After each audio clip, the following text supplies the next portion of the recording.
For centuries, the Society of the Black Dragon has sanctioned an ancient rite of combat, known as the Kumite, open only to the world's most lethal warriors. It has never been won by a Westerner. You are not Japanese. I can do it. Now, for the first time, the true story of America's super agent, Frank Dukes, can be revealed. Uncle Sam can't afford to let you get hurt. I'm going to Hong Kong. Frank is going to fight in the Kumite, and we're here to stop him. An awesome human weapon It hurts me just looking at it. who infiltrates the Chinese underworld. I did not come this far to stop now. Take him. To enter a forbidden competition. Couldn't you just get me in? Strict rules, no press. You telling me you never break rules? Where every fighting style, every worthy opponent, every deadly technique clash in savage combat. Time to separate the men from the boys. And only one will triumph. Now I break you. International martial arts sensation Jean-Claude Van Damme in Bloodsport.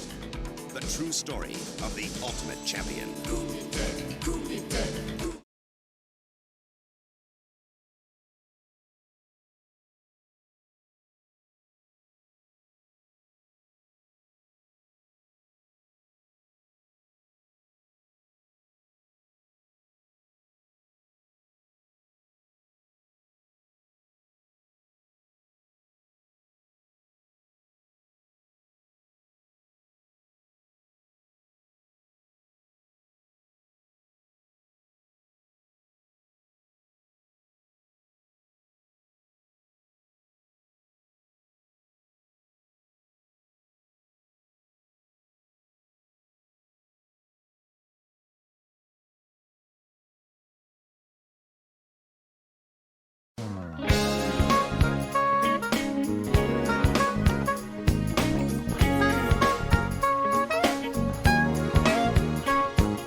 I can see the things going up. I don't know why it didn't go that way. I think we're all there. Yes. Hello and welcome to the periodic table of awesome. My name is Dion, and we're going to start again. It's absolutely fine. Who are you all? I'd be much happier about this if we had a large gong sound. What sort of gong would you like, Quinny? Just like an entrance sound, like a that. Perfect. I was ready to enter the kumite, but no. I'm apparently in a bad stand-up Quinny, comedy. if you enter the kumite, this is your entrance. Welcome to the floor, Quinny. Oh. Damn it. And Predicanga, did I bring a mask on? Well, funnily enough, yes, I did. Welcome onto the match, Peter.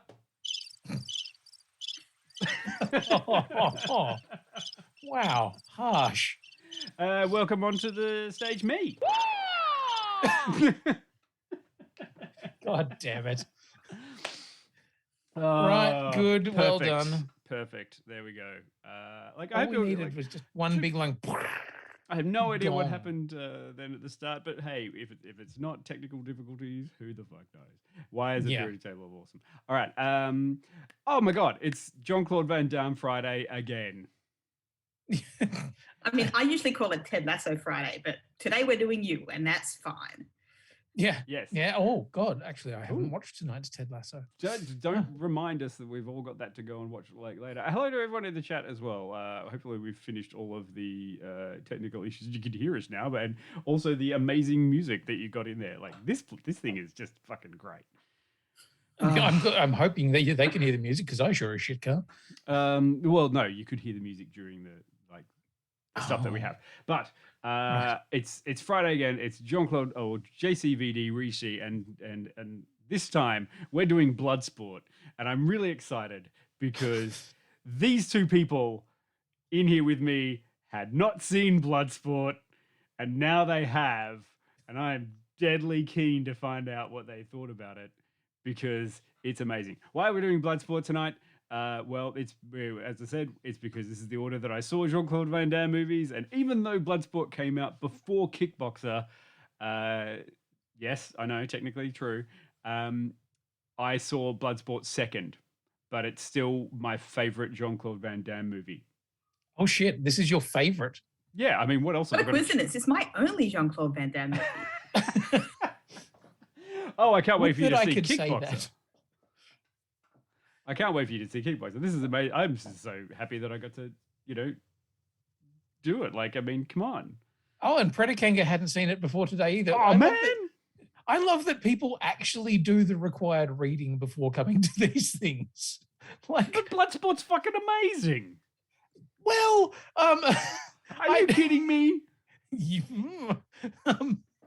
I find Yes. it fascinating that we've got such a lovely invested group of people there who, even though they're like, yeah, what am I doing? It's Friday. I know. I'm going to watch the movie that they're talking about tonight. Wait, but even though it's a piece of shit. In before Peter hijacks this to become a Ted Lasso thread. Yes, I know that we've all got Ted Lasso to go to. It's the one comfort food of the Friday that you can do. But before the comfort food, you've got to get through the shitty entree. And that's what this is. Your favorite Jean-Claude Van Damme film is The Shitty Entree? And you're doing an entire retrospective on Jean-Claude Van Damme films? Yes. I'm very concerned about you, Dion. I'm concerned that we got a peak. Like, if this is your favorite Jean-Claude Van, does that mean it's all fucking downhill from here, Dion? Pretty much. Like, this is the most memorable stuff that I have for Jean-Claude Van Damme. And if that's, if that's wrong, I don't want to be right. Good. Oh dear, yes. Okay. So when or how did you see Bloodsport? Bloodsport was, as I said, after I watched Kickboxer at a friend's house because his parents accidentally let him rent out an R-rated movie. Hang on, so Yep. Kickboxer is R-rated. Is Bloodsport also R-rated? I believe it was. I'm not sure. I think it was. It's called Bloodsport, man. They actually made a point of the fact that it's the most deadly martial arts film that was around at that time. But I also love that it was purportedly sold for years as the true story of American martial arts supremo Frank Dukes, which I know we will get into that. There's an I'm glad we're important going to get to him. backstory. Just not yet. Let us enjoy the film before we start talking about the reality of the situation. When you say behind enjoy, it. What? I can't say anything because I love it. You're so angry it makes you freeze. Sorry. When you say enjoy. Yeah. When you say enjoy, Yes. are we? I mean, what are your key performance indicators for enjoy? So you're telling me you didn't enjoy Bloodsport? I'm not telling you any such thing. Right. I mean, we're not rating anything. This isn't a traditional show. We're going to rate stuff. I'm just going to furiously be enthusiastic about Bloodsport and watch you just go, it wasn't that great. Like, I know that it's not good. I know that it's not good. But also, I look at it through two lenses. One, I'm old now, so, it's stupid. But also, I have that, 12-year-old kid like, yeah, I got to find me someone in my neighborhood that will torture me until I'm an amazing fighter. So is this sense. what got you into martial arts? Oh, fuck no. Oh, right. No, I never, no. I don't know. I could imagine you watching this and just going, I need that. I need to be beaten shitless by a Japanese-ish guy. Japanese guy. If there's one thing I love about this film, it is all of the people from other countries that it just goes, this guy's Saudi Arabian. He's obviously from Southeast Asia. Yes. It's like, this guy's a sumo wrestler. Is he? No. It just looks like he's had a few too many burgers, but I wouldn't have said sumo.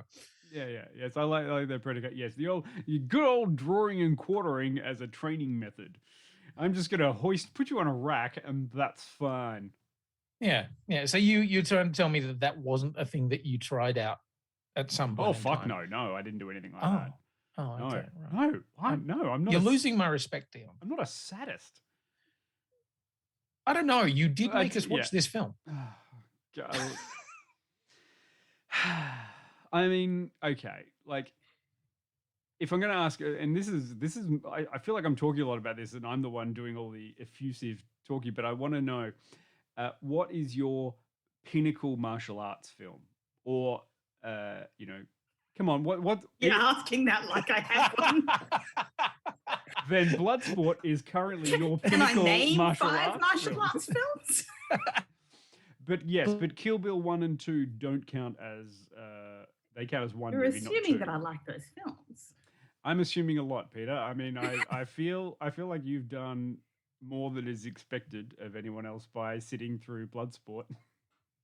Okay, for a start, I don't actually believe in shitting on things that people love because they're not good.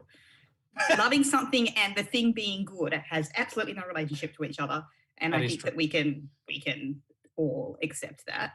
Yes. And you know, I can kind of get seeing this with a formative brain and thinking, "Fuck me, that was cool." We call it underdeveloped.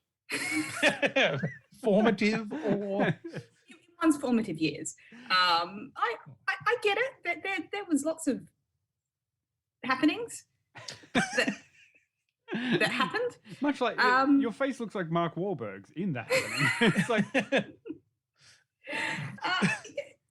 yeah, I mean, I get it. There was lots of fighting and there was a quest, kind of vaguely. We're going to talk about the quest, but that is also a Jean-Claude Van Damme. No, because you beat me to my number one martial arts film of perhaps all time.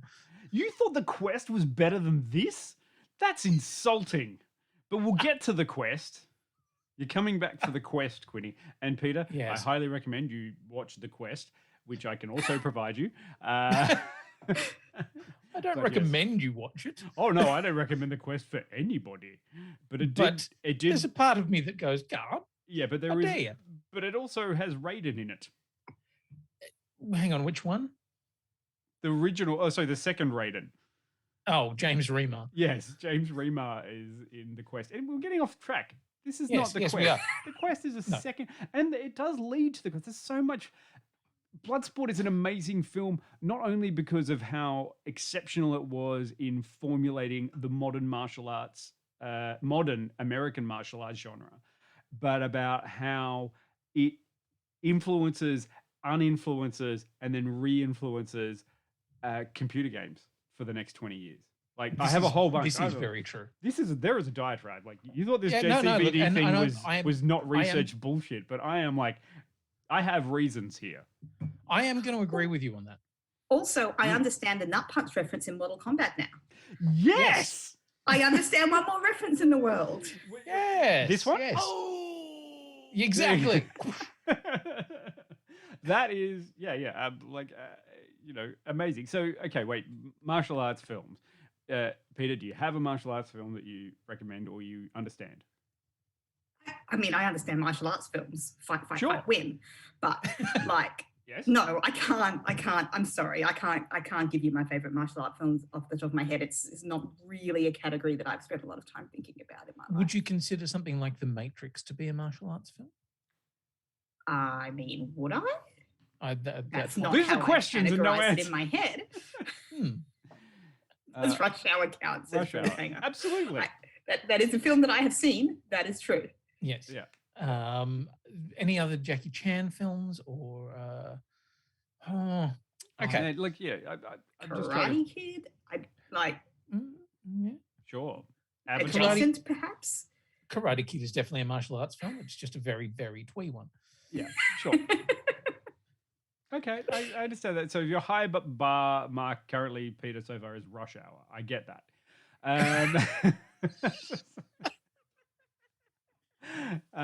You're putting words in her mouth. She's fence sitting, so I'm gonna Just letting it happen. I'm gonna. I don't know.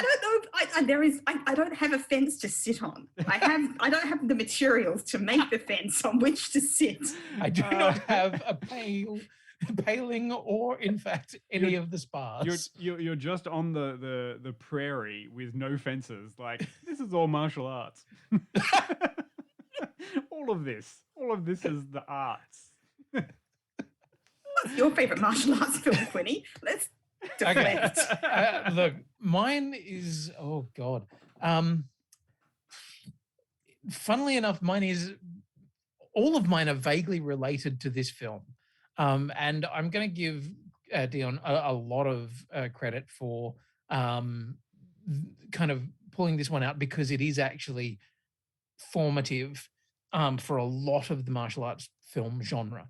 It's modern American martial arts genre. I will say that just to cut Quinny before he freezes and comes back again. Yeah, no. I'll go modern American martial arts cinema, because there's so much in the Southeast Asian martial arts genre. Absolutely. Yeah. But like, if you're going to look at a film this is a bit like the Lord of the Rings for fantasy, or not even Silmarillion, or it's a David Eddings of fantasy, but for martial arts films. Every time you've seen a martial art film in the however many years since, it's been kind of a riff on this or something very much like it. So my favorite martial arts films are Mortal Kombat, the 1995 one, The Quest, and Only the Strong.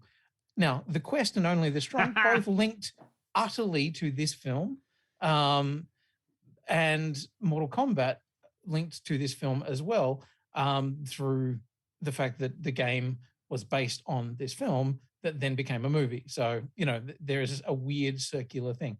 So a lot of my favorite martial arts stuff does in fact come from this. Doesn't stop the fact that it's fucking terrible, but but terribly good. Well, come on. I'm giving you a lot of Thor. Is it though? But is it though? But yes. Because you do make a good point. Like, this is some of the stuff that I wanted to sort of touch on. Is okay? Let me get into it. Let me go through it. Like, for people who perhaps haven't seen Bloodsport, I want to talk about what it is. What is the film? I will do the synopsis if that's all right, Quinny. I'm gonna usually it's your thing that you do, but I think if I were to do a synopsis for this kind of film, I would be sliding dangerously towards an Asian stereotype that, let's be frank, nobody wants me to do. I'm just gonna give it an 80s. There's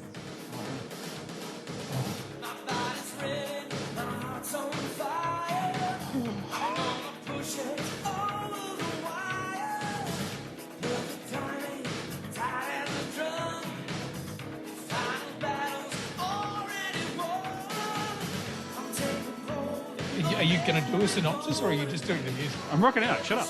All right. U.S. soldier Frank Dukes has come to Hong Kong to be accepted into the Kumite, a highly secret and extremely violent martial arts competition.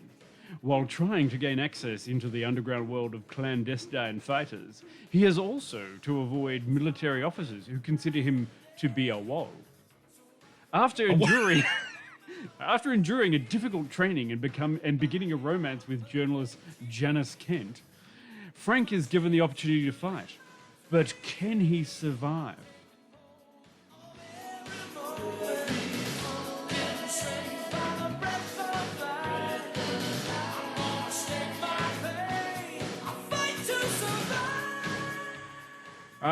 Yes, there we go. That is the movie in a nutshell. Also made by the amazing 80s film distribution company, Carolco. They were a big deal back in the 80s. Yeah, they were a huge deal back in the 80s. I always remember anytime I got like a VHS from the video store or whatever, if the Carolco symbol came up, I'm like, oh yeah. Yeah. Oh, I'm going to check this out. It was a Canon group. Sorry, Canon. I'll get shot by the Carolco goons. By the Canon group. Sorry, Canon was the one who did it. Was it? Yeah. Oh. Yes, I know. Like let's not point out my flaws. But like this has starred some amazing people that are in there. Like, I mean, this is the first time I ever saw a fabulous martial arts actor called Bolo Young, who starred as the Chong Li, so the main bad guy. So, this guy is amazing. If you ever have a chance to go down the Bolo Young route of Southeast Asian cinema, it's amazing. He is literally a legend, and he's not the bad guy in all the films. So, like, that's kind of a wonderful thing. He's definitely a bad guy in this Americanized version, but he's not a bad guy in a lot of other films. And also, Bolo Young's martial art of choice is Tai Chi.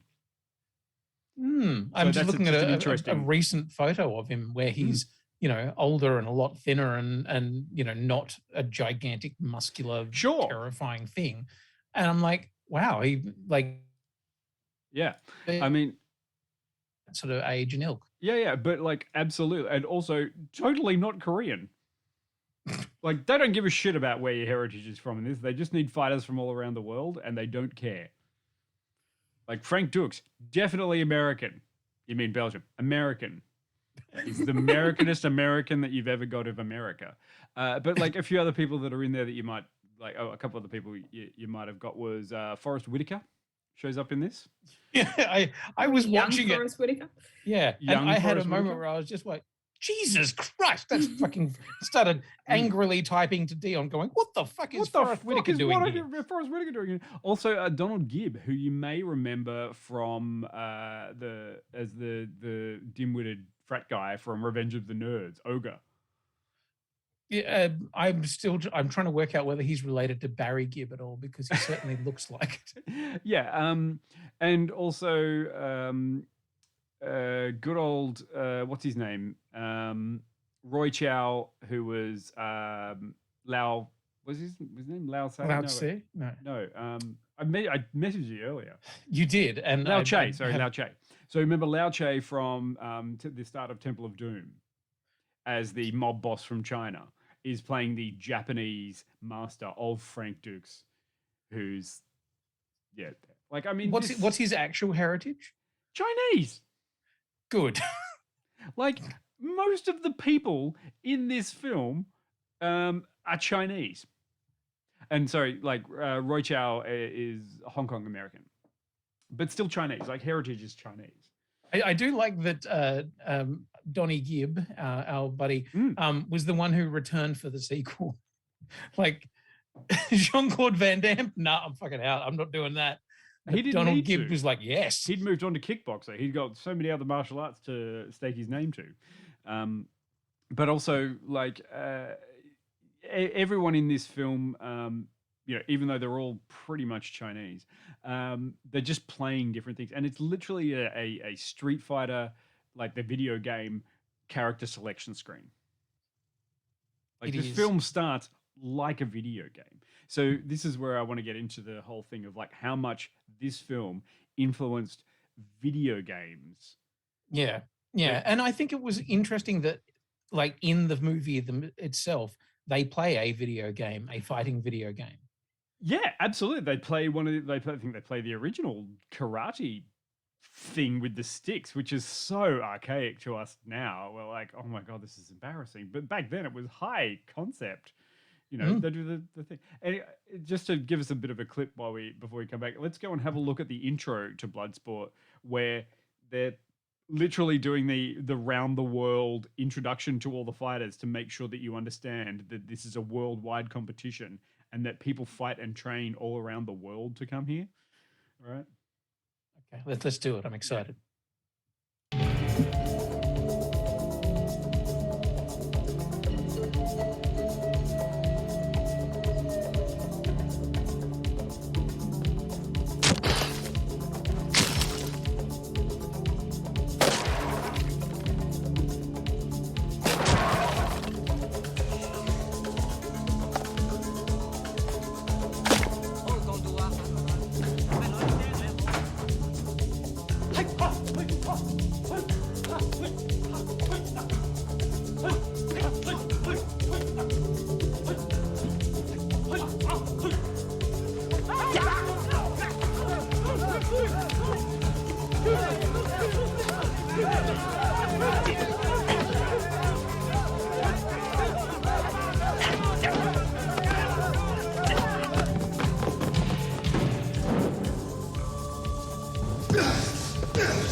You really going to Hong Kong?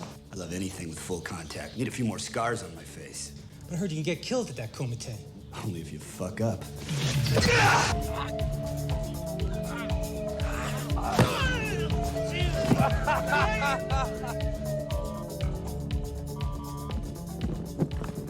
Tomorrow, we leave for the Kumite.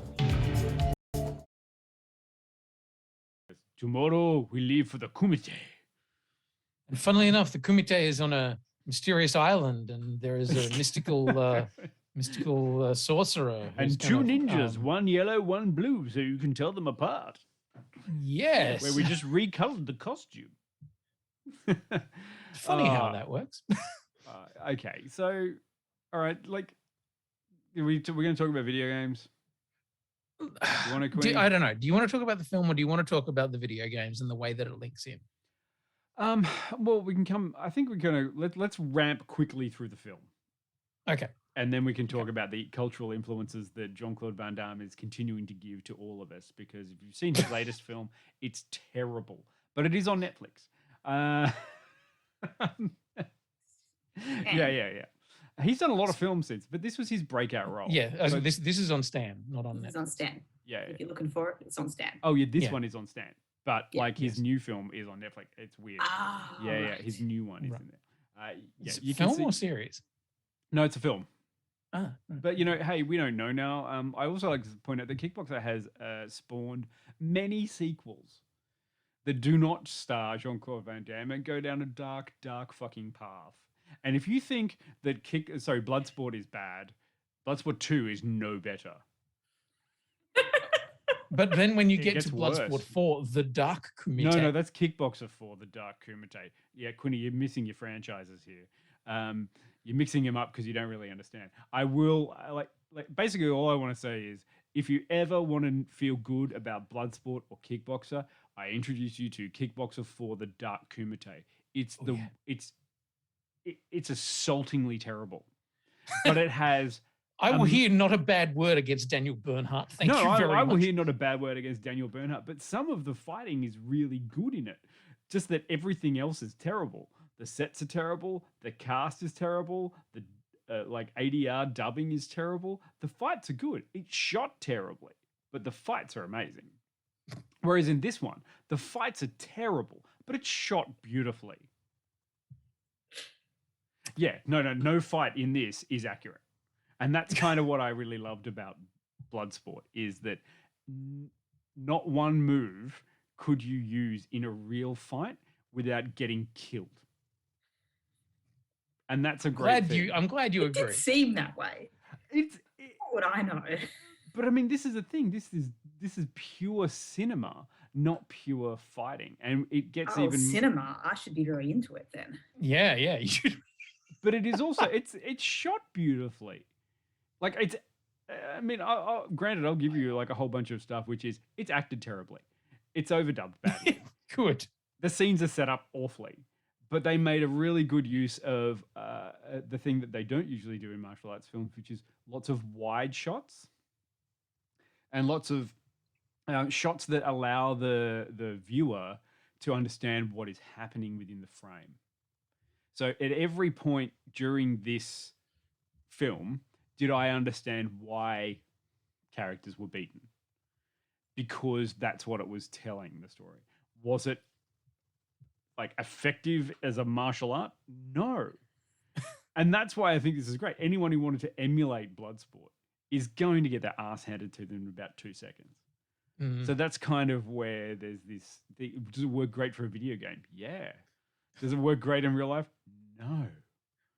No. Anyone in this film. I kind of like that as a cinematic choice, because one thing that I do get super annoyed at when I am watching action films is when I can't see the fight choreography because the camera is fucking around too much. Yes.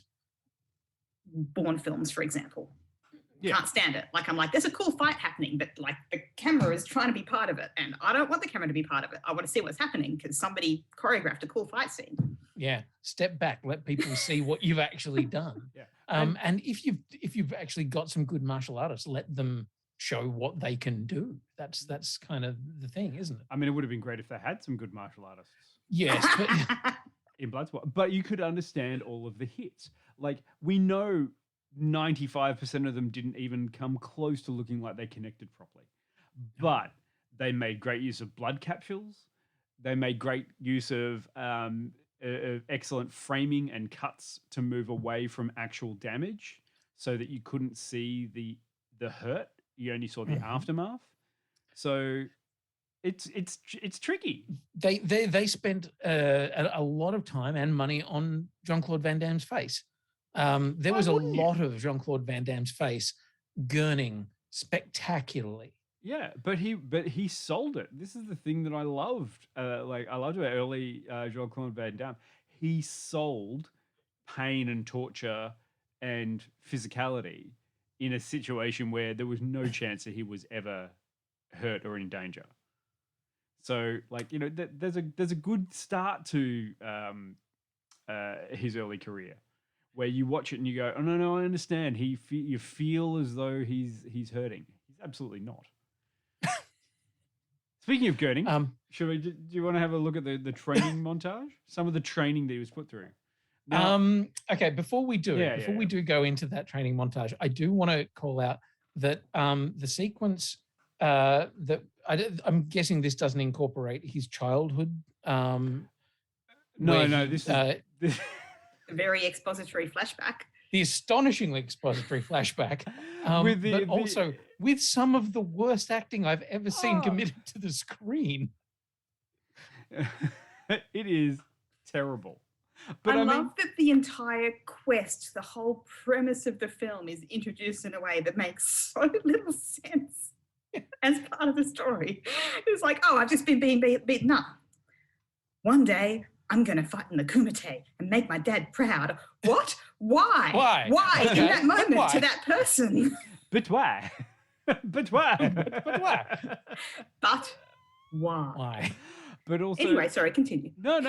But I mean, this is part of the thing. I mean, what I love is that this movie doubled down on is they don't have someone who speaks English properly, who's a thick accent. So what did they do for the young version of that person? They gave him an even thicker accent and made him act even worse, so that when he's grown up now, you look at, wow, he's improved. That's smart filmmaking. He's become a better actor. Yeah, he talks better. He doesn't look awkward.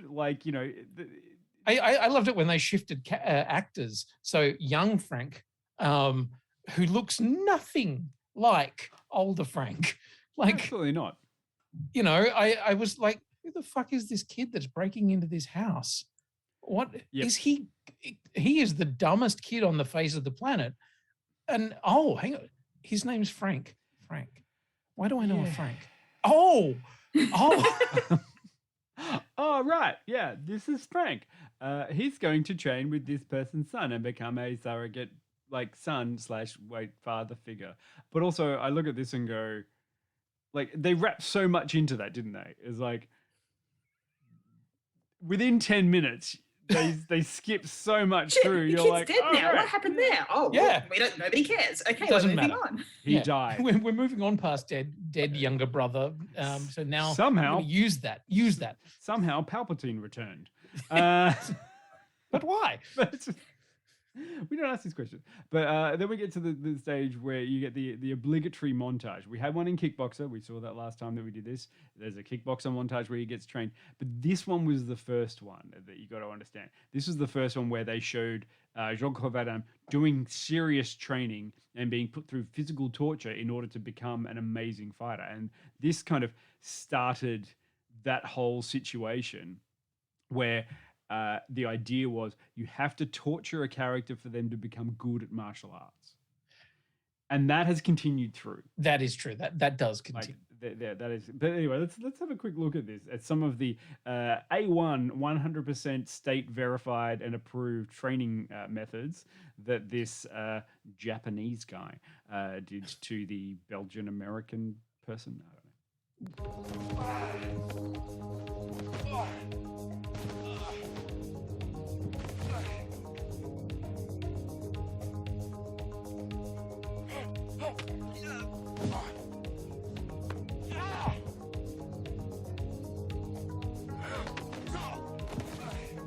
know.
Yes, that's what you do. Like, unless you're getting your ass handed to you by your master, you're not actually learning anything, and you must also thank them for the beating. Yeah. Now, you had a question, Peter. Oh, I had a question about the being drawn and quartered bit. Oh, yes, the rack. Yes. Well, you have to watch Bloodsport in order to know that. I'm not going to just throw that out for everyone. That's the good bit. Yeah, my question is, but why? Yeah, what does it do? Does that help him be a better fighter? And how does he know that he's ready when he can best that toy? Because it's mind over matter. This is what they're teaching you, that it is a mental discipline, not just a physical discipline, but also a mental discipline to be able to do all of these things. It's mind and body as one. That's To cool. be fair to the torture sequence, I can see how it would be useful if you're going to do that kind of thing, not to be afraid to get hit. And getting hit a bunch of times, I guess, is a good way to stop being afraid of being hit. And you do see that coming into focus later on when he is fighting against the kickboxer, the Chong Muay Thai Li? Oh, no, wait. kickboxer. Yeah. Sorry? Sorry, I thought you were talking about Chong Li, but no, you're talking about the No. When he's fighting against the Spanish Muay Thai kickboxer? fighter. Is it Spanish? The Spanish Muay Thai fighter. Fuck only knows why. Where they just start doing this thing where they just kick the shit out of each other over and over and over again. And he's like, yeah. And that's because he can take it because he's been hit a lot. Yeah. Come on. Yeah. Hit me. Yeah. Fucking yeah. Come on. It's stupid. But also, it's... okay, look, I mean, I'm not going to defend this. It's just an interesting thing because it set up the style of films for the future. Remember, I think Rocky 4 came out after this? Was it the one where he went back and he just, basically went and trained and beat the shit out of himself? It set these kind of films set the narratives. Rocky 4 came out before this. Did it? Or maybe this set the thing for Bloodsport. Sorry, buddy. Rocky 4 pain. was 1985, so Rocky 3 and others would have been even earlier than that. Yeah. Rocky 3 was 82, and I'm pretty sure Rocky 3 had a montage. Yeah. Look, we're all I will also give it credit for setting up vague plot points that actually do pay off at the end of the film. Yes. It is a smart martial arts film, but it's definitely a film. That's what I love. I kind of love about it because it is definitely for cinema. So it allows you those kinds of things. I mean, and you've got to remember, so far what we've been talking about for this whole time has been before going to Hong Kong for a apparently International Fighting Federation approved dark kumite that is off the radar of all governments. Yeah. I mean, I don't understand how this shit works, but they kind of set that up as hello, welcome to Hong Kong. As the agreement said between the British and the Chinese, whatever happens in the sunlight is totally normal. But if you go into the dark alleyway, you're fucked. Yeah. I'm pretty sure that's exactly how that agreement went down.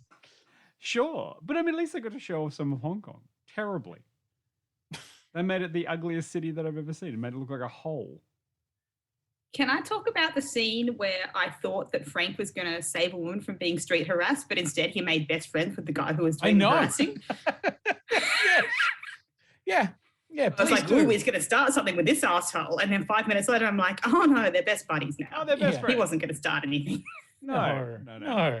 Because unless you can't be in a martial arts film unless you've got a sidekick. And in this one, they've just gone for the most redneck American stereotype sidekick they could ever have, but who's also great. I kind of would like to have a good friend like this guy because he's so dumb. I mean, he is kind of like a big puppy dog at the end. It's just a shame that they introduced the character by having him harass on public transport. Yeah, I mean, it's like Westerners have been going over to Asia and being complete dicks for the entire time. Yeah. What precedent would that have been setting? But then again, it also does set up that Frank is a much nicer person than him, right up until the point where he wins a bet and wins a woman.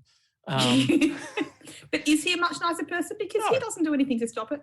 He sits there, he clocks it happening, and he does nothing. That's not nice. No, absolutely. He's not a nice person. As I said, later on in the film, he wins a woman. He literally wins a woman. Come on, what are you talking about? And then she's like, yay, for some reason. Yeah, I guess because he looks better than the other option.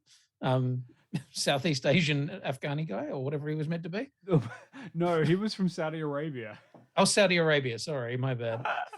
Absolutely 100% from Saudi Arabia, not Saudi Arabian at all. No, not even slightly. No, yeah. I mean, this is kind of one of the fun things. Like, everyone is purported to come from a certain place. And it's nice that they all have a distinctive look. But I also like that some of the characters, even ones that were introduced in the opening montage, just immediately come in and then leave. Like, they're kind of like introduced. There's a setup. There's no explanation about who they are or what their motivations for fighting are. They're literally there to something to happen on screen to facilitate movement. And I kind of like that because at least they all look different. Which is where I think you get that whole Mortal Kombat vibe of they all look different. As long as they're visually different, we can do whatever we want with them. Are we going to get to the point where we are talking about a gaming side of things? Because it is interesting. It's a cross between Street Fighter and Mortal Kombat, which is definitely this movie influences the computer games. And then that's also interesting to note that later the computer games influence other movies. Look, this one is very, very clearly a massive influence on two huge franchises. So those, of course, being Mortal Kombat and the Street Fighter franchise. And Peter, I know you're an expert on both Mortal Kombat and Street Fighter. So just give us your hot take on those two games. I saw the movie. Street Fighter or Mortal Kombat? Mortal Kombat, because we had to talk about it. So I had to watch it. But you don't have anything to say about Street Fighter. Interesting. Yeah. Feel like you're not really dedicated. Funnily enough, Street Fighter the movie. I've seen it played. Street Fighter the movie is definitely on the Jean-Claude Van Damme watch list, so we'll call you back in for that one. Where his his Belgian accent gets even less believable as he's meant to be an all-American GI. Sorry, Quinny. Yes, like, okay, they set everything. I mean, it's a perfect setup film. Like, even from that intro that you saw, there is a weird tournament thing that's run by a shadowy triad Chinese organization that have weird controls and rules about this game. But it is not a game. It is literally a fight. It's an underground sports betting ring that has attached to it some notoriety about, it's really prestigious to fight and win in the Kumite, but it is not. It is literally betting.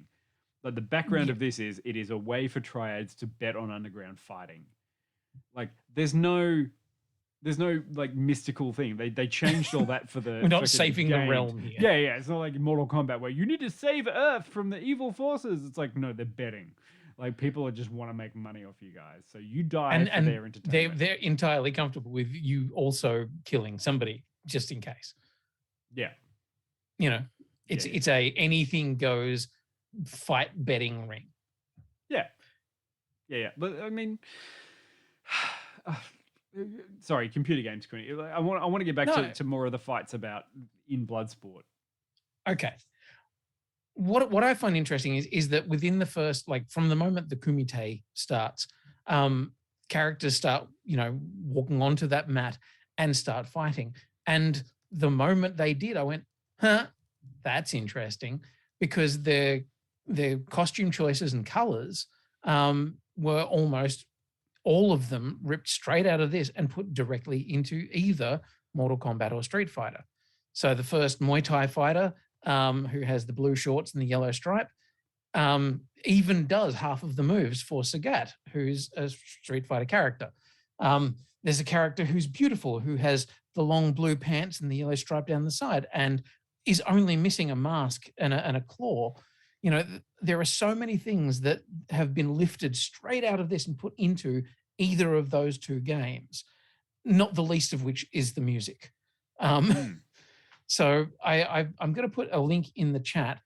So Dion just played a clip from the movie, and I'm putting a link in the chat, and I want you to go and have a listen to the Mortal Kombat. And we're not going to make you wait or anything. No. But if you had said it to me earlier, I would have put it in right now, and you could listen to it. I know. You did it furiously as we were talking about it. Like, oh no, I know this music's from. Yeah, the character select screen from the first Mortal Kombat game.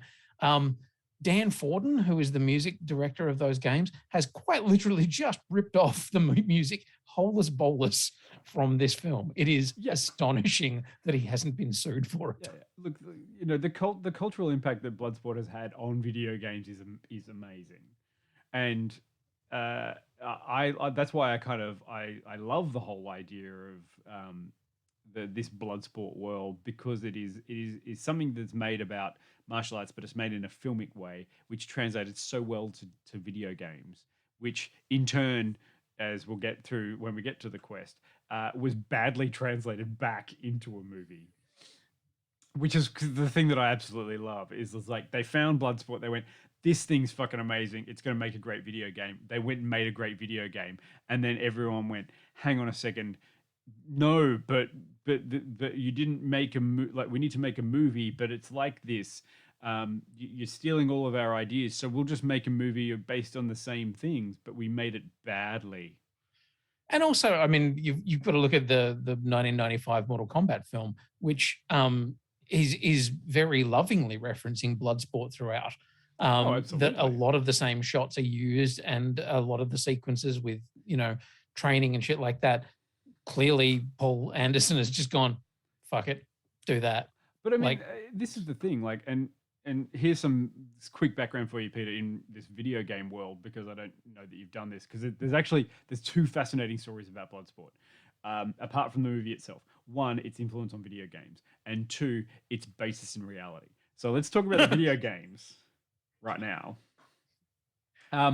So Mortal Kombat's Johnny Cage was definitely 100% based on Jean-Claude Van Damme's characterizations, especially in this film, but basically in all the films. Yeah. But he wasn't, like, I think they approached him in this, and he's like, nope, didn't want to. So they just basically stole that character, like his film representation, put sunglasses on him, and then's like, it's Johnny Cage. He's a Hollywood actor. To go into the game. Now then Jean-Claude Van Damme got real pissed about this entire situation and tried to sue them. And then eventually basically tried to go and make other films about that same character. It gets real weird, and that's how you end up with the quest. But I think you were talking about it earlier, Pete. You talked about the nut punch. This film is where the nut punch originated from. The famous Mortal Kombat move where that character does the splits and punches a guy in the nuts. This is the film where it came from. So it's kind of like watching the very beginning of the nut punch. I'm still disappointed that whilst from this film they took the nut punch and the look of Jean-Claude Van Damme, that inexplicably they didn't take the big jumpy kick thing that they shot from 4 different angles and showed us four different times of him doing the splits kick. Well, where do you think Chun-Li came from? Okay, I'll give you that. She's upside down, but whatever. Yeah, but also, you know, thick thighs save lives. Chun-Li. Spinning, no, okay. I know who she is, but I'm concerned by this phrase. Come on. If you haven't heard it before, you've heard it now.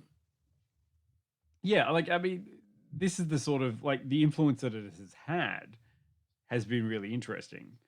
The absolutely abysmal way they tied it together with a plot in Bloodsport is the fascinating thing. Because remember, at this stage, there wasn't the computer games and those and the other things to reference. It was doing it all itself. So what it was trying to do was make a movie. And that is where I think they succeeded really well, because they gave you some background and some other characterizations. And also, you know, kept in focus with the rest of 80s cinema, which is you have to make the lead character eye candy. Okay, Peter, where are you at with the concept of Jean-Claude Van Damme as eye candy? It's hard with someone like Jean-Claude Van Damme because he's a very famous, well-known figure. And And so I look at Jean-Claude Van Damme and I see Jean-Claude Van Damme, not Hollywood actor man. But this is also the youngest, obviously, given that it was kind of his first big breakout film. It's the youngest I've ever seen Jean-Claude Van Damme. And objectively, he was attractive, but I don't really see it because I just see Jean-Claude Van Damme. Yeah. So, this is why I like especially want Jill to watch this. Because I mean, Jill went into like kickboxing and she's like, I was surprised about how attractive Jean-Claude Van Damme was. And I was like, come on, you didn't even get the golden ass shot that you get in Bloodsport. I like that you can't even keep the film separated in your head. Kick sport. Yeah. Blood boxing. I mean, yeah, it was a very just arsey shot, wasn't it? I mean, oh, look, I've got it here. Why hide it? Oh, good. Why hide it away from everyone? No matter in this, like this is the thing. The film can twist and turn. You never know really what you're going to get. And even though it's got all of this amazing, martial arts stuff, it still takes a little bit of time to separate it out and go, you know what people want? They want a bit of romance, and we're going to give that to them. Apart from Jean-Claude Van Damme doing the splits because everyone knows he's flexible, we're going to get him laid and make him the focus of the female gaze. Like, this is the weird thing. They make him the focus of the sexuality, not the woman. That is true. But it's very burly. Yeah. Anyway, have a look at the scene. Tell me what you think.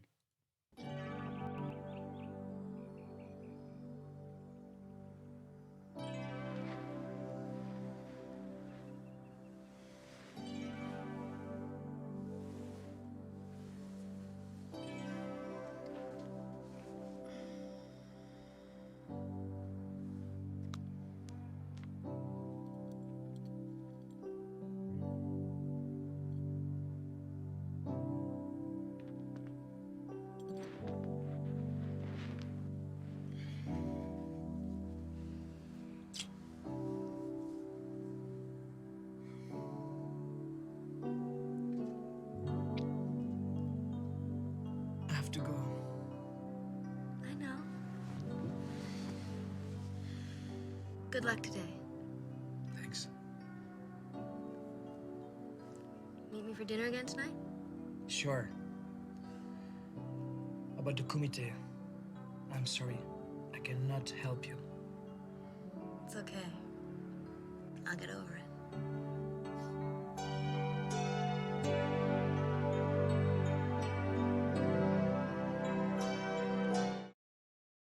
Look, if that is not daytime soap opera worthy, then I do not know what is, because I love the fact that just was just a sex scene with no sex. Just an ass shot. The music was pretty classic. Absolutely. Put murder underwear on. Yeah. Look at my ass. I've definitely got a sock down my jocks. Like, what is that? Why is that even in there? I'm sure it's keeping somebody happy.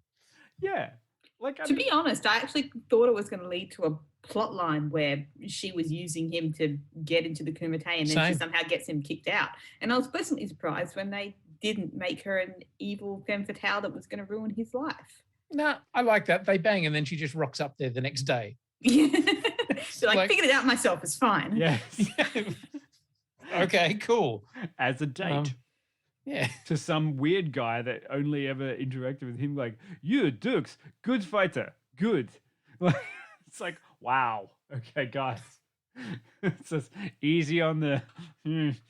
But I also love how easy it was for her ultimately to actually get in there after all of that. Yeah. For a well-hidden, dark, secretive underground fighting arena, it was surprisingly easy for her to just go, barely, super easy, barely an inconvenience. I also love that she managed to get in there apart from the federal agents that had been sent to go and retrieve. They can't get into the kumite, but she can. I'm an investigative reporter. Okay. Also, eventually they just can. Yes. And they just join in. They're like, let's watch him win. America, America, America. Like, it's amazing. what is Plot. the explanation for why? Why are they But why? chasing him down? Well, he's obviously a very high value American asset. Yeah, because he works for the Air Force. Oh dear, Jesus Christ! Okay, I'm proud of you and horrified all at once. Thank you for that, Peter. That But was look, great. I think they explained that at the very beginning when they had that attractive young Marine tell him that he had to report to his superior, and I thought there was going to be a sexy shower scene. Oh and yeah, I no, that was bitterly totally disappointed. going that way. Bitterly disappointed. Yeah. I will come after I have a shower. Oh wait, here. Ooh. I also love that he was kicking a speedball, not punching it like most other people in the world would be punching the speedball. He's just kicking the fuck out of it. Like, I mean, come on, this sets up this whole film. Like, I mean, this is going to be awesome, and it pays off. Like, Well, honestly, I'm hoping that like in a later story or film or something down the track, we find out that they'd put all this money and effort into him because they wanted to turn him into a super soldier. Maybe he was already a super soldier, in which case he probably shouldn't have been competing. That's just cheeky. Yeah, I know. He's clearly drugged up to the eyes and just American juiced soldiers. completely. See, this is the thing that no one understands, that Bloodsport is actually a low key prequel to Universal Soldier, which we shall That's also what I was get getting to. Yes, thank you, Quinny. We can tie all this together. It's 6 degrees of Jean-Claude Van Damme's bacon, where we can tie it all into the unified universe. that we have. Unified Van Damme theory. Yeah, unified. Yeah. Well, which was mine. I had one of those unified theories about. Oh, that's right. The Matthew McConaughey unified cinematic theory, which is Matthew McConaughey is the same character in every film. He's just playing different roles. Yeah, we can tie it all together. It works. All right. Okay. So we're going on. We're going on now. But I mean, look. Here's the great thing. It's got all these different fighters that all have different styles come together to beat the shit out of each other on screen, while also presenting a villain, because Chong Li has the right amount of villainy things, which is he ends up putting his new sex pest friend in hospital, which is a perfect motivation. And there seems to be a lot of Jean-Claude Van Damme's friends getting hospitalized before he wins. Like there's a common theme with that. A semi-fridging? Yeah, it's sort of a semi-fridging. But if you look across Jean-Claude Van Damme's cinematic history, there's a lot of relatives, best friends, other things dead in hospital or problems that he needs to avenge, and he's always the Avenger. So that's an interesting thing to look later as we go across. But I do like that. One of the interesting character flips is that Chong Li is the reigning champion, and Bolo Young plays a very good, physically intimidating villain. But also he loses the crowd. So much like Gladiator, where you've got to win the crowd in order to continue on. I like the fact they set up Chong Li as the villain who's won and is the crowd favorite. But then he slowly loses the crowd. Whereas Jean-Claude Van Damme's character, Frank Dux, is the outside Westerner who comes in, is immediately not liked, but then starts to win the crowd by his, proper Japanese-influenced martial ninjutsuing. I don't know what the fuck he's training in. He didn't even throw. Well, no, technically it's ninjutsu, but he threw not one throwing star, so I don't know how he's winning. But this all kind of leads up to that big penultimate showdown, and I love the fact that they not only explain that this was the final fight, they also changed the set in a little way to make it the understanding of the final fight. Did you notice at the end there where they raised the edges of the fighting side? And I also love that fighting ring thing stayed consistent right through. It starts off, it's beautiful, it's white, it's a square, and then it just gets bloodier and bloodier and bloodier over time, and eventually changes for that final fight. I really like that. Like, this is good cinematic language. This is telling a story with. What are you laughing at, Quinny? You just. Sorry, I love that you have given so much love and care and attention to this film. I love it. I'm appreciating it. Yeah, I'm it's a- appreciating it, but I'm also finding it very hard to take seriously.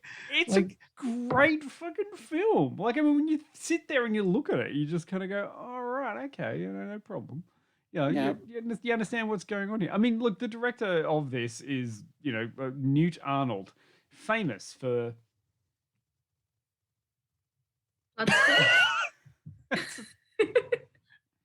Yep. Yeah. Good. Yeah, I'm like, I don't know what the fuck he's famous for.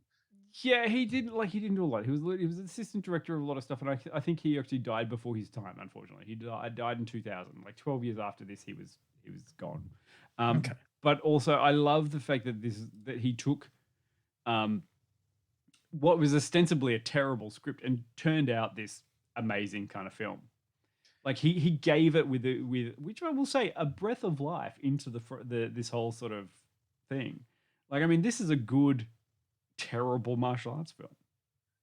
Honestly, as a cinema lover, I'm appreciating this take, and I'm Yeah. almost inclined to go back and watch some bits, particularly the fight sequences, with this perspective on the shot sizes used and what. It's interesting now. It got like Dion has just made this film interesting to me. I'm sorry. I'm very Dion has happy for succeeded I'm in making me interested in this film. I am happy for you, and I'm happy for Dion that he has made you interested. But having watched it today, I will also say it's a bit shit. Like there's like It's a lot shit. I'm not gonna lie. The fight stuff is good. It is well lit and everything, but there are so many moments throughout that I like your discussion of it being well shot. I'm like, oh, not sure about that. Okay.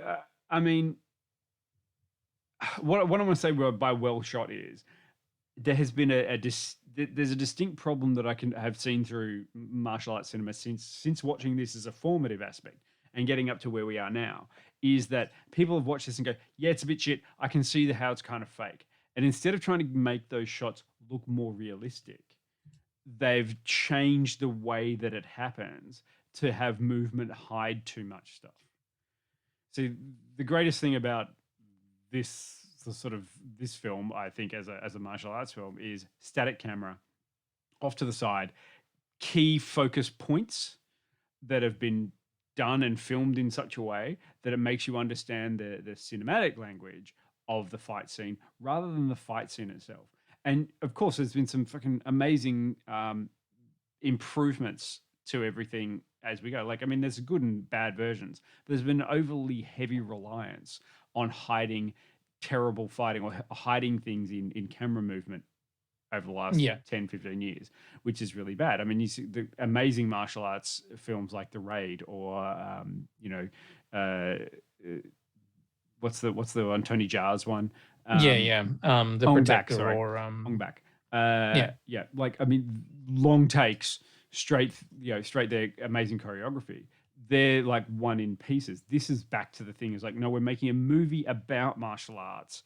How do we represent stereotypes?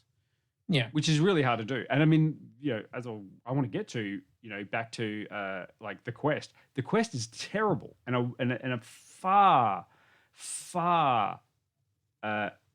sort of lower film in my explanation. Although what I will say is it's shot better, it's acted better, it's got a bigger budget.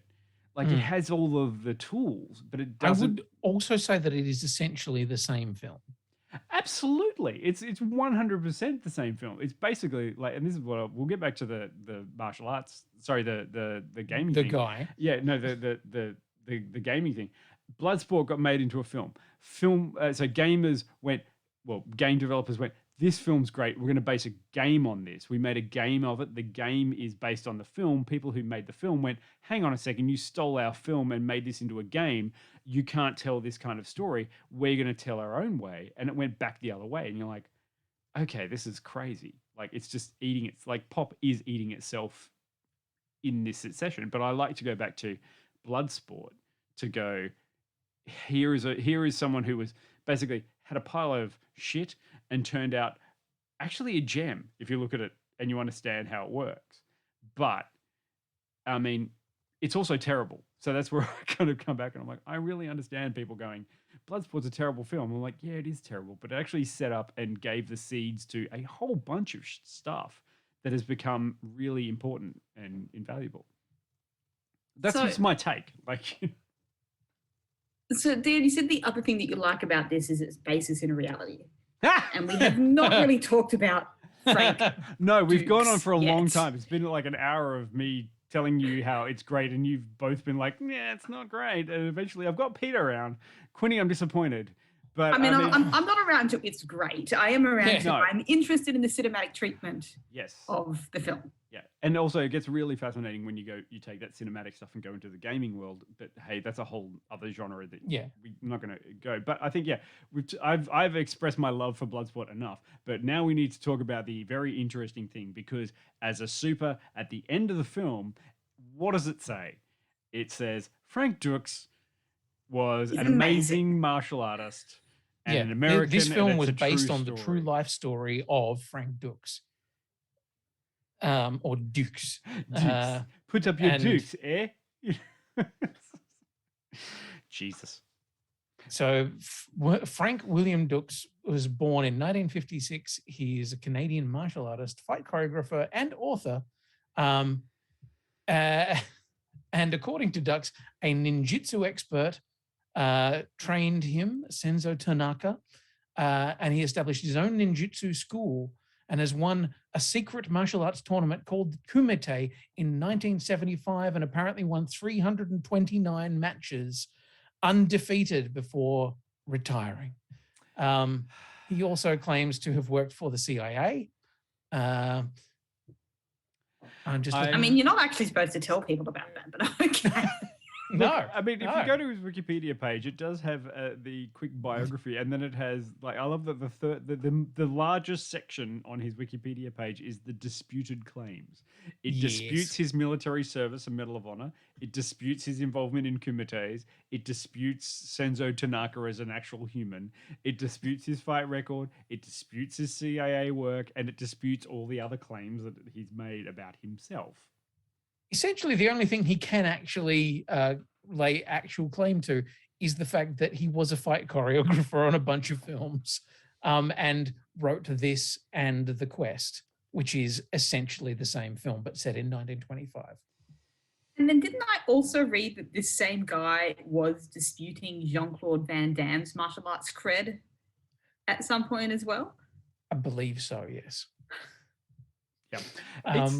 It's fascinating because I mean one of the greatest one of the greatest things about Bloodsport was that it was based on a true story. Like it was a selling point. No, it was a selling point of the film. Is like people watched it and then they got to the end and they were like, "Oh my god, this guy's actually real." Like it's based on a true story. Pre-internet where you couldn't research anything.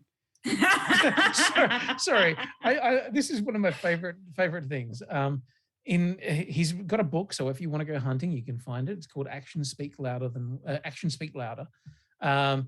Dux explains the lack of any substantiating evidence, and then managed to spin it into wilder stories. So the reason that he no longer has a sword that he was presented with at the Kumite is that he sold it in a failed attempt to buy the freedom of boat orphans, whom he later rescued from pirates. He stopped a plot to assassinate Steven Seagal. And yes, basically there's a whole bunch of shit. He is, but has also been discredited by people like Storm and Norman Schwarzkopf, who's like, actually, yeah, no, never met him. What the fuck? Yeah, like, I mean, what's great about Frank Dux is what a great story. Yes. But I actually, as much as I love The Quest because I know it's shit, he is the fight choreographer of what for many years was my favorite martial arts film and perhaps my favorite film of the mid to late 90s. A little film, what's it called, Dion? Paranoué. Pardon the way, pardon the way, pardon the way, pardon the. Yes. It's a film called Only the Strong. I think Quinny and you and I first discussed our mutual admiration of Only the Strong, and it was like, hang on a second, this guy knows Only the Strong. Wait, this guy also knows Only the Strong. I think we could be friends, but I'm still cautious. Do you really know Only the Strong? And then, I was like, well, I did train in capoeira, and my girlfriend for a while was an American capoeirista who gave me a birimbau that I learned to play. Yeah. So I I'm was like, kind of like, I know Only the Strong. Quinny's got some, okay, Quinny, you've got some way bigger dick energy because you have a birimbau. Do you still have the birimbau? No, I don't know where I lost it in a move at one point. No, the birimbau. Anyway, sorry, we're losing Peter. And probably everyone else. Probably everyone else in the chat at the moment. Sorry. Peter, like also, Only the Strong, formative film. We can introduce you to that one if you want to know about it. That is, if you want to. No, definitely one of those ones. That's all flash and no substance. Much the same, but it does have Mark Dacascos in it, who is again a really visually interesting martial artist. From America, it is quite good, and I would say like you've got a few of those Western martial artists that introduced different ideas and different cultural aspects to martial arts. Like I mean, look, Jean-Claude Van Damme introduced kickboxing to America. I've got to say, like no one was interested in kickboxing until Kickboxer came out. Mark Dacascos, has introduced a lot of wushu and Chinese martial arts to American audiences, but also capoeira. Capoeira is dance fighting. They're breakdance fighting. Have you ever seen capoeira, Peter? Are you aware of it, or is what it is? I'm aware of it as a thing. Right. Yeah. Okay. The only thing you need to know about capoeira, imagine like dance fighting. Yes. Yes. Imagine an entire 90s after-school special about kids who, troubled teens who managed to overcome their difficulties by learning dance fighting. I mean, this sounds amazing. Absolutely. Sorry, you're now combining this with genres that I like dance movies. This is great. Look, it is absolutely incredible, and one of them also realizes that not only can he learn dance fighting from the lovely Brazilian man who is also Hawaiian, but whatever, but he could also learn to convert the music that they dance to and the beats and everything into cool hip hop. Which will then make him all the more cool and everything. So as you can see, Only the Strong, powerfully down with my mid-90s self. Peter, I mean, you've got to watch. There is a trailer in our chat right now. You've got to watch Only the Strong. Does it fit with my dance movie theory? Yes, absolutely. My dance movie theory is that dance movies can only be put in these categories. Movies where somebody wants to dance but is not allowed to dance. Mm-hmm. Movies where people want to dance, but they're not allowed to dance together. Yes. And actually, I forget my third category. There is a third one, but they're the two main ones. People who want to dance, but they can only look at their hands? Oh, people who want to dance, but they're not allowed to dance in the style that they want to dance in. Oh. My rules, my way, friend. Yeah. I don't know. I guess this one's probably a little bit of the first one. And this is people who want to dance, but their dance is an expression of violence. And maybe they shouldn't do that. Is there what are the category of films, as Bretta Kanga says, the people who need to dance to overcome something? Oh, usually that is usually that's within though. That's if so for example, with Save the Last Dance. Save the Last Dance actually goes over a couple of them because she needs to dance to overcome her grief, but also she wants to dance ballet but ends up dancing hip hop, and also she's a white girl who's not allowed to dance with the black guy. So see, you can span across, but usually there's one of those elements in all dance movies. Yeah, well, this is definitely dance fight to overcome something. namely oppression and being from the wrong side of the tracks. Yeah. It's I also amazing. I also love Peter. I want you to watch Only the Strong, only so that you can put Donovan's mix onto your playlist. And I won't explain any further. I just need you to know that that is something that's going to happen. Yep. All right. so Well, Dance Movie Friday will be coming up soon then. I will Yeah. admit one of the greatest and happiest days of my teenage life was walking into a music store in Devonport and seeing the Only the Strong fucking album sitting there on CD, and I'm like, they released an album? Anyway, Yep. back to Bloodsport and how Frank Dux is a complete liar.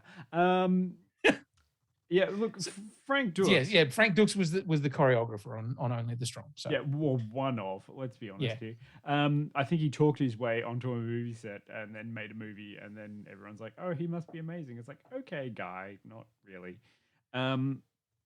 But that's the interesting thing about the background story. Apparently, everything in this film was real. But if anyone is watching this film, you're like, that's not real. People Real are my never ass. going to have done this, you know.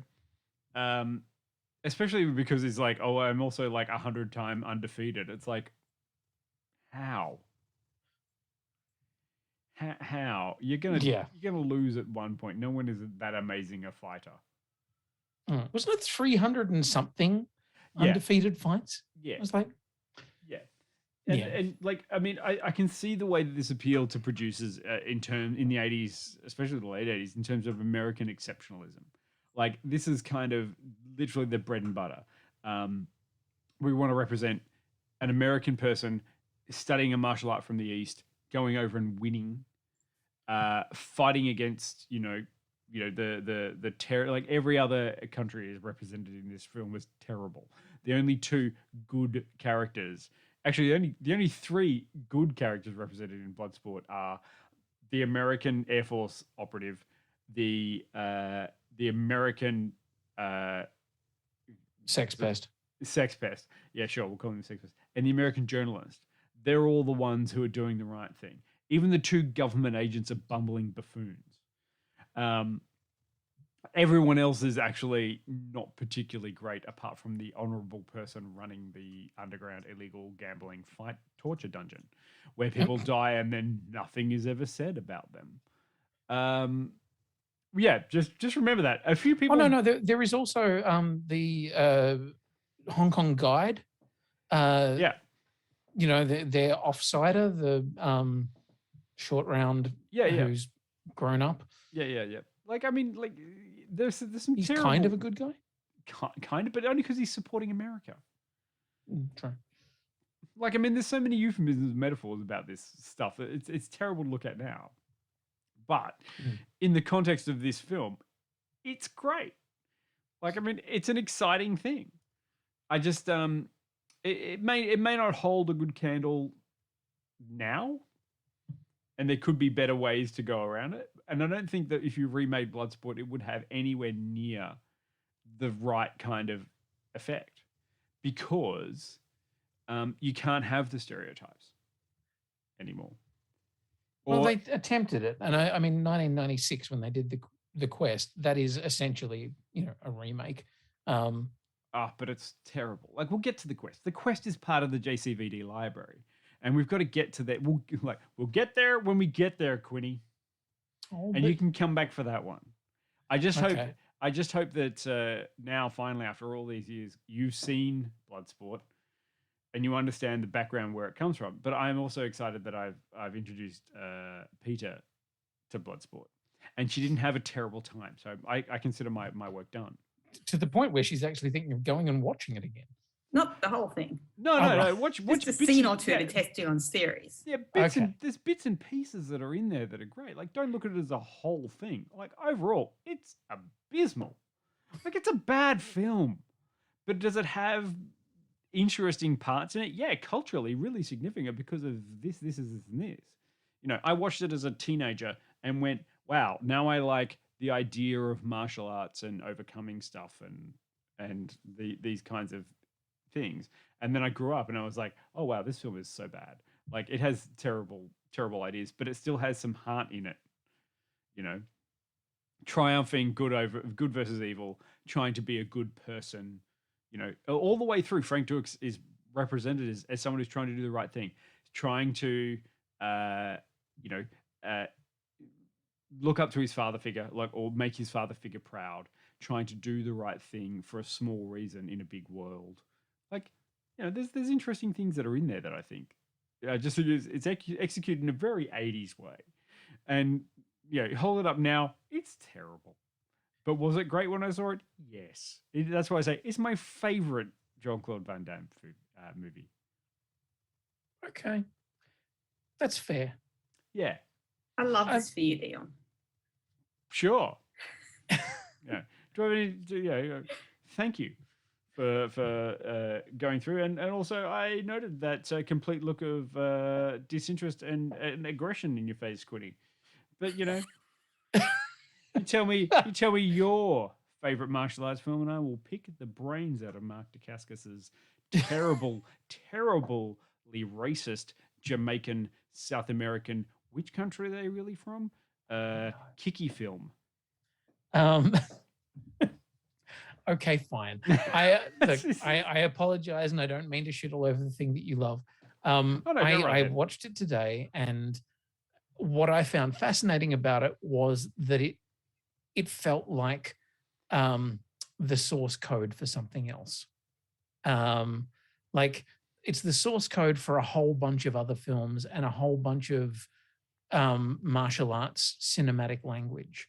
The way that, like, even though we've seen movies like Enter the Dragon and Game of Death and things like that in the 70s, this was a little more refined. It was an American production that felt a little bit more like, I don't know, it's not as big a budget, but it's an interesting thing. I mean, like martial arts films that came and they pushed through. It was always one person fighting waves of nameless people until they got to like the sub boss level. You know, Chuck Norris versus Bruce Lee. This was represented as this is a international fight between styles and countries. They were all afforded an opportunity to be on a relatively level playing field until America obviously wins because they have to, because they're making the film. Yes. America always wins, Dion. Sure. Just like Afghanistan. Whoa. I was like, okay. Oh, wow. Way I got too dark. soon. Yeah, absolutely. That's what I say. Too soon. But yeah, like, I mean, that's why I kind of say like Bloodsport is the seed that has pushed through a lot of different stuff it's kind of, and not just film, but also gaming world. Yeah. So I think it's important. Like, if you're a fan of Street Fighter, if you're a fan of Mortal Kombat, it is fascinating watching this and just going, that's Blanka. That's E Honda. Yep. That is Sagat. Oh, that's very definitely Johnny Cage. You know, it's just a pick and mix of characters that we've now burnt into our into our psyche. But this is where they came from. Somebody designed them here first. Yeah. All right. Which is cool. Well, thanks for everyone for sitting down and listening to me espouse my love of Bloodsport. Let's be honest, not the last time you'll see Jean-Claude Van Damme coming at you. I mean, and I may not get as passionate about the rest of Jean-Claude Van Damme's catalog, but I do have some good things to say about his crushingly huge amount of work that is out there. We could do this for the next 5 years and still not. I wasn't sure it was going to come after Crushingly Huge, but No. I'm glad it went where it went. Yeah. I mean, crushingly huge golden tanned ass. I don't know. Well, I mean, look, once this film came out, like a couple of years later, he was infamously snapped by the paparazzi just wearing a sock while getting a suntan. And that graced the covers of trash mags for, 6 months. Just check out Googling. Yeah. You Google all you want, Quinny. And thanks for coming out to see us tonight. Yes, I mean, let's not talk about the lockdown. Like, we're all still here forever and ever. What are we doing though next week though? Because next week is exciting. You're going to come back and join us. Sorry? If you're going to come back and join us next week. Well, we've got a couple of things between now and then. So tomorrow I will be doing some lockdown Lego. You're going to do some lockdown Lego? That is unannounced. You're going to do it? You're just doing it now. Excuse You're me? telling us, we didn't know this. How exciting, Quinny. Yeah. I sort of thought, you know what? I think I've got enough time on Saturday and I'm going to take some time and build that bad boy. Yes, nice. There he is. Nice. Scoot, let us know. Also, if you'd like to donate to our Ko-Fi, currently we're trying to crowdfund some Harry Potter Lego for Peter to make over a weekend. Yes. Like, I mean, this is The $600 Hogwarts that I want to build but not have in my house after that. It's a very practical one. Yeah, if you want to donate the $600 Hogwarts to Peter to build and then donate to someone else, sure, let us know. We'll sort something out. But Or the Stranger Things one also looks fun. I think for a more realistic goal, or I think that's still like $500. Well, considering that we all Lego started... is expensive. Considering that we started doing lockdown Lego because we were just like, I don't know what we'll do. We'll just do this as a bit of a joke. It's now been a long time, so now it's a thing, and Lego's expensive. I've got to get one. I've got to do one. I think. Sure. I mean, before lockdown is over. Yeah, I think we've got to get you to do one, but also like there are some really nice ones out there. There's the Harry Potter and stuff like that. There's also the ones that are like there's a bird of paradise plant, which is beautiful, and it's the kind of thing that I can imagine you actually might keep around. And now I see your fingers go directly to the Lego. Excellent. Yes.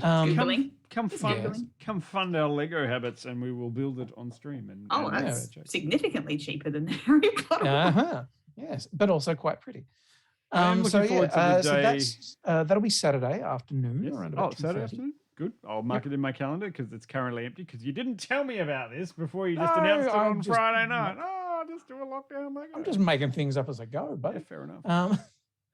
But hang on, can I even do that? No, I can't put it. I was going to put an image directly in the chat so you can see it. But no, you'll see it on Instagram soon enough. What have we got coming up next week? Next week, though, next Tuesday, join us for our review show where we're talking about What If? But why? But why? Yes, it's now renamed But Why?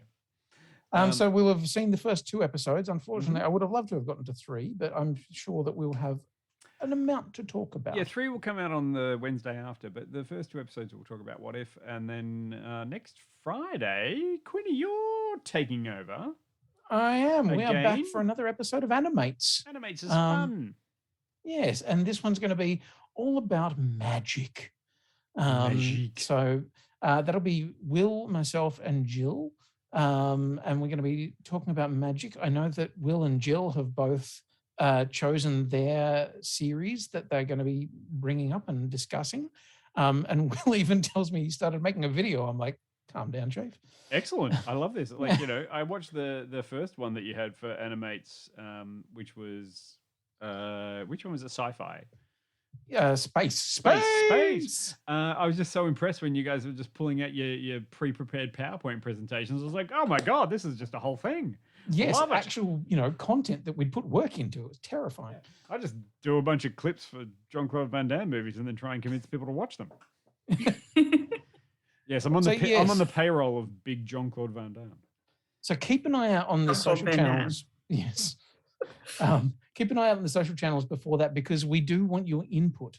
Part of the Animates thing is that we will be telling a story or trying to pitch new series with things that you give us input on. And so far, Rob has been wonderful and has suggested that our new rebooted animated series, whatever it is we end up doing, should be set in the world of the Discworld. Terry Pratchett's Discworld. And I'm like, okay, that's magical. I'm very excited for this because during lockdown, I've been reading some Pratchett. Oh, lovely. For the first time. Or being read to. Taking turns reading and being read to Pratchett. And currently I call it reading with my ears. Yes. Yes, exactly. But which is the one that I'm talking about? Witches. Oh, Witches Abroad? Or No, not Witches Abroad. What's the other one that's about the witches? Lords and Ladies? Or... No. I finished Guards, and then we went on to the Witches one. Weird Sisters. Oh, yes. Nice. Yes. So that's why I'm just kind of like, oh, excellent. Now I'm getting into Pratchett. So if you're talking about Pratchett stuff, I'm down. I'm down for a bit of Pratchett chat. Or yeah, absolutely. I mean, last time we ended up talking about the animals of farthing wood in space. So, yeah. And I had to jump in because I got so excited about what you guys were talking about. I was like, no one has mentioned Robo's Story. Well, this time, if you want to jump in and talk about whatever your favorite magic-based animated series may be, you are more than welcome. But that is next Friday night. So we've got a whole bunch of stuff to do before then. And I'm sure I've got another PowerPoint presentation to put together. Well, thank you everyone in the chat for jumping in and saying hi on this thing. I hope you're all staying safe during your elongated lockdowns or non-lockdowns. If you're not a lockdown, what are you doing here? Get outside. Yeah, go for a drive. Do something. For a restaurant. Yeah, go to a restaurant. Walk outside without a mask. I did see somebody actually had a really weird moment where I saw somebody in South Australia going out to dinner, and I was like, "The fuck are you doing?" Oh, you're allowed. Right. You're allowed. It's like seeing crowd scenes in movies now. It's like, oh God, oh no. All right, thanks everyone. We're gonna head on out. I'll see you all later. Good night. Have a nice weekend. Bye.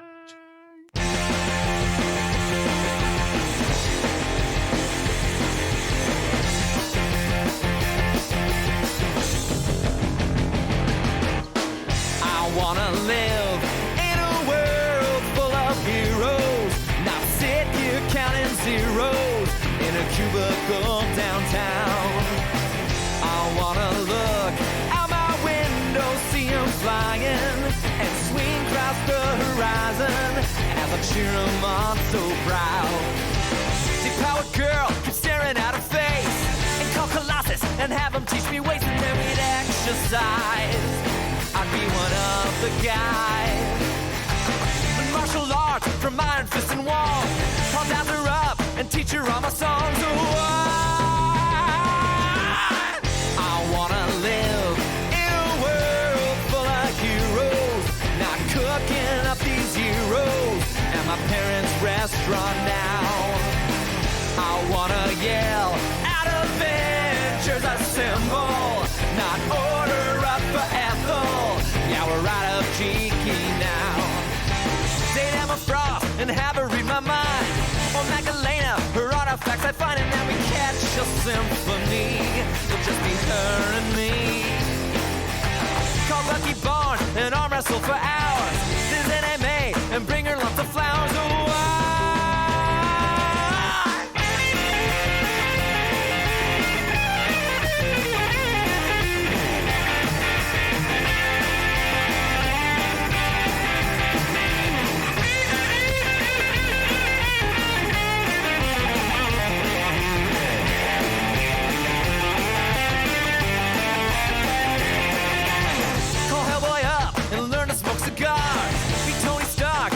trendy bars would be a guy's night out.